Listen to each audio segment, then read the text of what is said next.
যদি কোনো মেয়ে ভালো স্ত্রী হতে চায় তাদেরকে এই বক্তব্য অবশ্যই শুনতে হবে। আমার এই বক্তব্য যেটা আমি এখন দিচ্ছি, প্রত্যেকটা স্বামীকে আমি রিকোয়েস্ট করব, যদি এই বক্তব্য আপনার কাছে ইউটিউবে ফেসবুক কোথাও যায়, আপনি মাস্ট আপনার ওয়াইফকে শেয়ার করুন। স্ত্রীর কিছু কিছু চরিত্রের কারণে, কিছু কিছু কাজের কারণে স্বামীর যে হৃদয়টা আছে এটা ভেঙে চুরে চূর্ণ বিচূর্ণ হয়ে যায়। কি কি কাজ, সে কাজগুলো আমরা জাস্ট প্রেসাইজলি জানবো। নাম্বার ওয়ান, স্ত্রীর যে কাজে স্বামীর মনটা ভেঙে চূর্ণ বিচূর্ণ হয়ে যায় সেটি হচ্ছে এই, দেখবেন অনেক স্ত্রী স্বামীকে অবহেলা করে। এরকম স্ত্রী বাংলাদেশে আছে না নাই?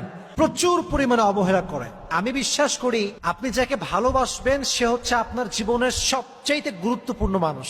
আর একজন ভালোবাসার মানুষ সব সহ্য করতে পারে, বাট ইগনোর এবং অবহেলা সহ্য করতে পারে না। ঠিক না বলো?